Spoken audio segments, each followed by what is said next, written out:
एक सुबह जिले की आईपीएस मैडम अंशिका वर्मा अपनी मां सरिता देवी के साथ बाजार की ओर जा रही थी। तभी अंशिका की नजर सड़क के दूसरी तरफ पड़ी, जहां उनके तलाकशुदा पापा अशोक बैठे बैठे मोची का काम कर रहे थे। यह देखते ही अंशिका ने तुरंत अपनी मां से कहा, मां उस तरफ देखिए, यही मेरे पापा हैं, है ना? सरिता देवी घबरा गई और बोली, नहीं बेटा, ये तुम्हारे पापा कैसे हो सकते हैं? तुम्हारे पापा तो अच्छे खासे आदमी थे, ये तो एक मोची है। देखो, जूते पॉलिश कर रहा है, ये तुम्हारे पापा नहीं हो सकते। अंशिका बोली, नहीं मां, आपने जो फोटो मुझे दिखाया था वही चेहरा है।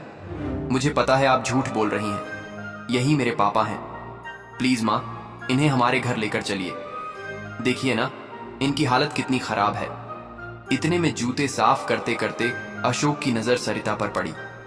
वह उन्हें देखते ही तुरंत पहचान गया और शर्म से अपना सिर झुका लिया। यह सब अंशिका देख रही थी।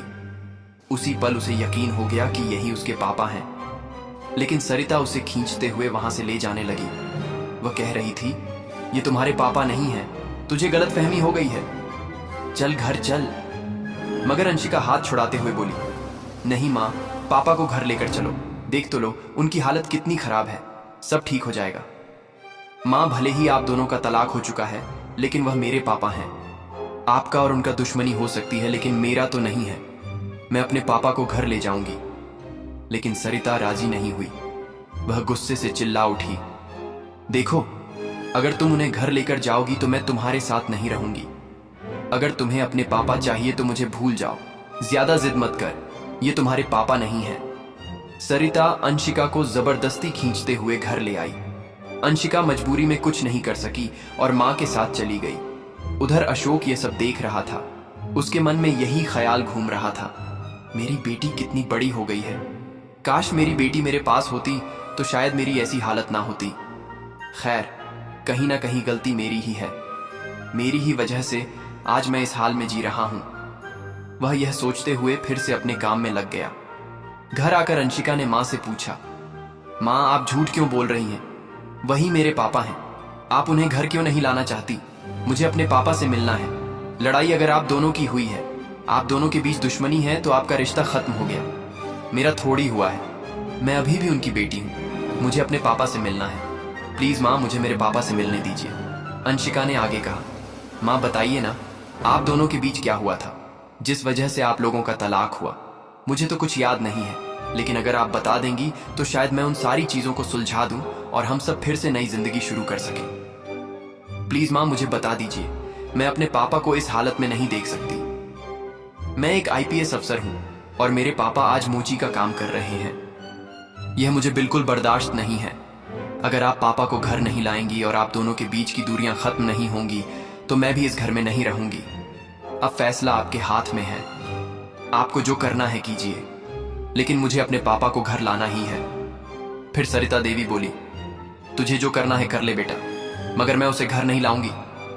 तुझे इस घर में रहना है या नहीं, ये तेरा फैसला है, लेकिन मैं उस आदमी को इस घर में कभी नहीं लाऊंगी। मैं बुझी हुई आग को फिर से जलाना नहीं चाहती। अगर तू मेरे साथ नहीं रहना चाहती तो अलग बात है, वैसे भी तेरे पापा ने मुझे छोड़ दिया था। अब अगर तू भी मुझे छोड़ना चाहती है तो छोड़ दे, लेकिन मेरा दिल नहीं चाहता कि वह मेरे घर आए। बेटी, तुम समझती नहीं हो, यह बात इतनी गहरी है कि तुम्हें समझा भी नहीं सकती। यह कहकर सरिता चुप हो गई। अंशिका मन ही मन सोचने लगी, आखिर इतनी बड़ी कौन सी बात हो गई कि मां आज तक नहीं मान रही है? क्या मेरे पापा इतने बुरे इंसान थे जिस वजह से मां के दिल में इतना गुस्सा है? लेकिन क्यों? क्या ऐसा हो सकता है कि मां चाहती ही ना हो कि मैं पापा को घर लाऊं? क्या वह चाहती है कि मैं भी इस घर को छोड़ दूं? लेकिन क्यों? मां मुझे इग्नोर कर रही है, मुझे छोड़ने की धमकी दे रही है, पर पापा को घर नहीं लाना चाहती। आखिर इतनी बड़ी कौन सी बात है? मुझे तो पता करनी ही पड़ेगी कि किस वजह से मां इतनी गुस्सा है कि मुझे भी छोड़ देंगी, लेकिन पापा को घर नहीं लाएंगी। वह यही सब सोच रही थी।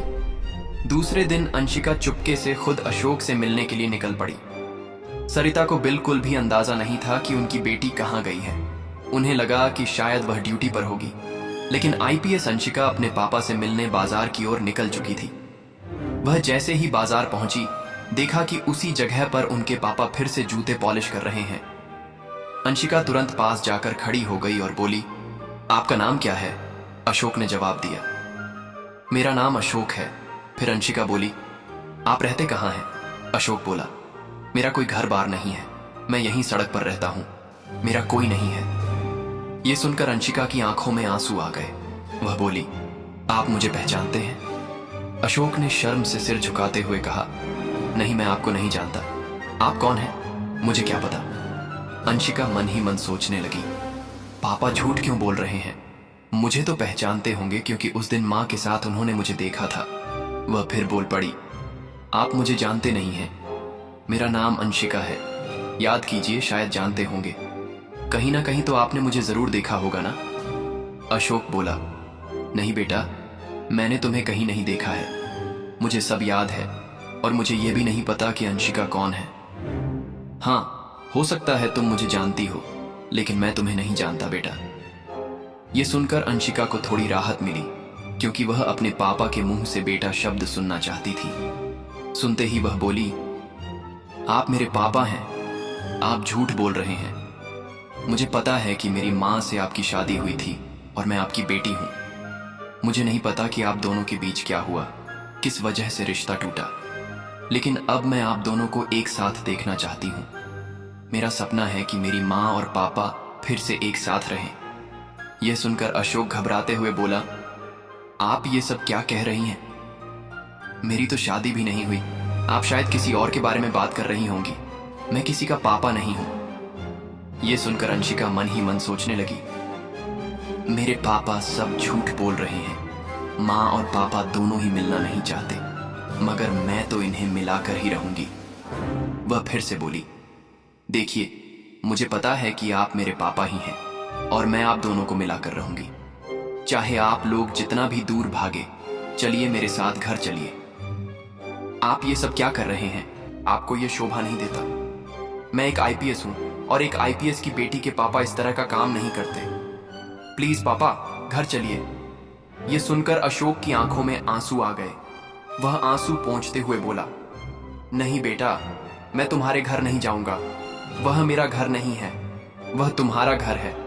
तुम रह सकती हो, लेकिन मैं थोड़ी ना तुम्हारे घर जा सकता हूं। हाँ, बोल दिया, हो गया, मैं यहीं रहता हूं बेटा और यहीं रहूंगा।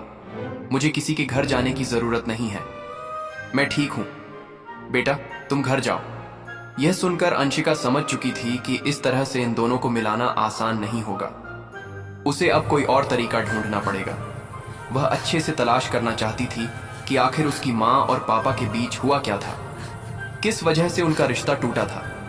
वह यह भी ठान चुकी थी कि उस रिश्ते को जोड़ने के लिए कुछ भी करेगी। इसीलिए अगले ही दिन अंशिका ने अपनी मां से पूछा, मां, आपकी कोई सहेली या दोस्त नहीं है क्या? सरिता देवी बोली, क्यों नहीं बेटा, दोस्त क्यों नहीं होंगे? मेरे दोस्त भी थे और सहेलियां भी, और अभी भी मेरी एक दो सहेलियों से बात होती रहती है। जैसे तुम्हारे भी बहुत सारे दोस्त हैं, वैसे ही मेरे भी हैं। लेकिन क्यों बेटा, ये सवाल क्यों? अंशिका बोली, नहीं मां, ऐसे ही पूछ रही थी। मैंने सोचा कि आपके दोस्त हैं या नहीं, वैसे भी घर में तो कभी कोई आता नहीं है, इस वजह से पूछ लिया। अंशिका की बात सुनकर सरिता को थोड़ा शक हुआ कि अचानक यह सवाल क्यों पूछा जा रहा है। फिर वह बोली, सच बताओ बेटा, तुमने यह सवाल क्यों पूछा? अंशिका बोली, मां, बस ऐसे ही पूछ रही थी, क्योंकि आप लोगों ने कभी अपनी सहेलियों को घर पर बुलाया नहीं, किसी त्योहार पर भी नहीं बुलाती, तो मैं सोच रही थी कि अगर आपकी कोई अच्छी सहेली है तो आप उन्हें घर बुला लीजिए। मेहमान आएंगे तो हम लोग मिलकर मेहमान नवाजी करेंगे, कितना अच्छा लगेगा। अंशिका की बात सुनकर सरिता बोली, हाँ बेटा, तुमने सही कहा। मेरी एक दो सहेलियां हैं जो पास में ही रहती हैं, उनकी शादी हो चुकी है, अगर बुलाऊंगी तो जरूर आएंगी। दूसरे दिन सरिता देवी की सहेली घर आई, सबने मिलकर खाना खाया, खूब बातें की। उसके बाद जब सरिता की सहेली ललिता अपने घर जाने लगी तो अंशिका बोली, अरे आंटी, आप घर जा रही हैं तो अपना नंबर दीजिए ना, कभी कभी कॉल पर बात कर लेंगे। ललिता ने नंबर दे दिया और अंशिका ने वह नंबर नोट कर लिया।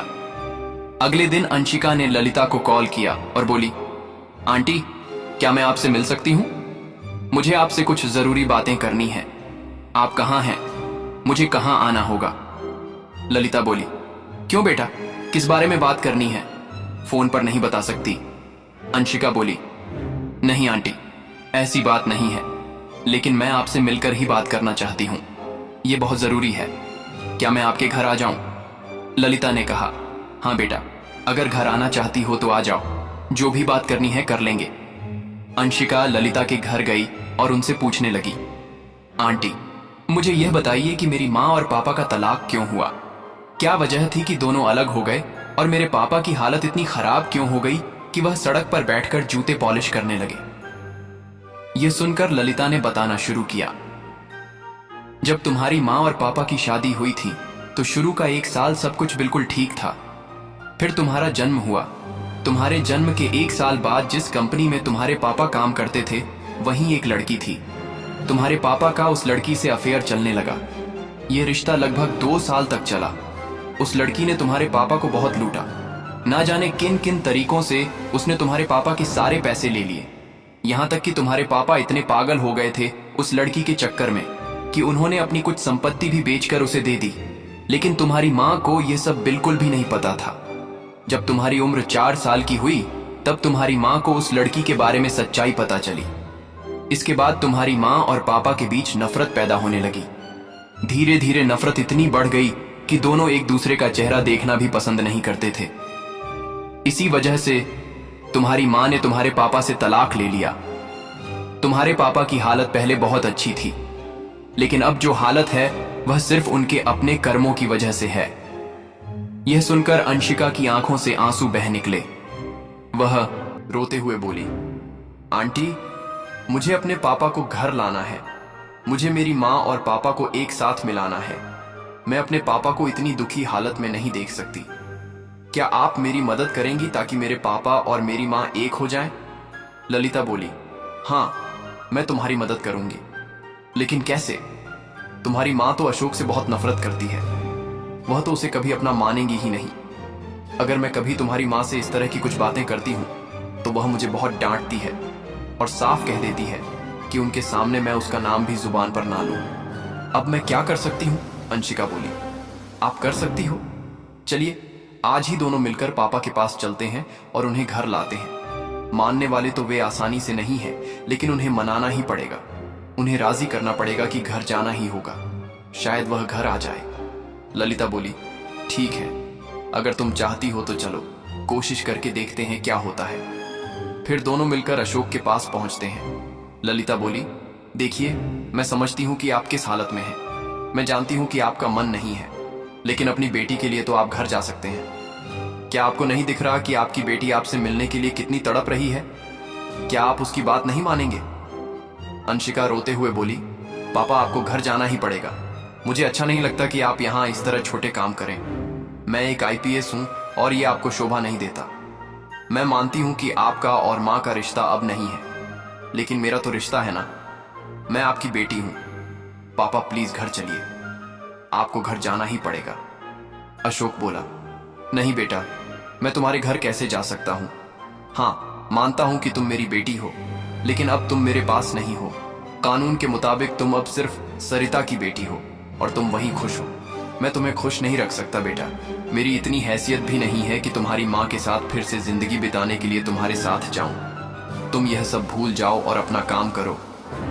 अंशिका मन ही मन सोचने लगी, पापा को घर ले जाने के लिए कुछ न कुछ झूठ तो बोलना ही पड़ेगा, तभी वह मानेंगे। वह बोली, नहीं पापा, आप गलत कह रहे हैं। आप मेरे पापा हैं और मैं आपको अपने घर लेकर जाऊंगी। वैसे भी माँ ने आपको बुलाया है। फिर बोली, अब सब राजी हैं। प्लीज पापा घर चलिए, हम लोग अब खुश रहेंगे। कोई गलती नहीं होगी। हम लोग फिर से नई जिंदगी शुरू करेंगे। आप प्लीज मेरे साथ घर चलिए। अंशिका झूठी बात कहकर अपने पापा को मना लेती है कि माँ ने उन्हें घर बुलाया है। यह सुनकर अशोक मान जाते हैं और तीनों मिलकर घर चले जाते हैं। घर पहुंचते ही जैसे ही सरिता की नजर अशोक पर पड़ती है, वह गुस्से से अंशिका को डांटने लगती है। ये कौन है बेटा? तुम उसे किस घर में लेकर आ गई? तुम्हारा दिमाग तो सही है ना? ये सब तुम क्या कर रही हो? मैंने तुम्हें मना किया था, फिर भी तुम ये सब कर रही हो। मुझे नहीं पता था कि तुम ये सब करने वाली हो। वरना मैं तुम्हें घर से बाहर ही नहीं जाने देती। सरिता का गुस्सा देखकर अशोक वापस जाने लगे। तभी अंशिका ने उन्हें रोक लिया और बोली, पापा ये घर मेरा है, आप कहीं नहीं जाएंगे। आपको कहीं जाने की जरूरत नहीं है। मैं आपको इस घर में रखूंगी और वैसे भी मैं आपकी बेटी हूं, कोई गैर इंसान नहीं। प्लीज पापा, मेरी बात मान जाइए, मन से माफी मांग लीजिए। मगर अशोक माफी मांगने को तैयार नहीं थे और ना ही सरिता मानने को। तभी ललिता बोली, सरिता देखो, मैं जानती हूं कि तुम दोनों के बीच क्या क्या हुआ है और किस हालात से गुजरे हो, लेकिन अभी अपनी बेटी की वजह से तो तुम लोग मिल सकते हो ना। तुम्हारी बेटी अब बड़ी हो गई है और उसे अपने पापा के बिना जिंदगी अधूरी लगती है, इसीलिए वह यह सब कर रही है। तो प्लीज मान जाओ, तुम दोनों मिल जाओ, सबके लिए अच्छा होगा। फिर अंशिका रोते हुए बोली, माँ मैं आपके आगे हाथ जोड़ती हूं, प्लीज आप दोनों मिल जाइए, मुझे कुछ नहीं चाहिए, बस आप दोनों की खुशी चाहिए। अगर आप दोनों मिल जाएंगे तो वही मेरी सबसे बड़ी खुशी होगी। अंशिका की आंखों में आंसू देखकर अशोक की आंखों में भी नमी आ गई और सरिता भी रो पड़ी।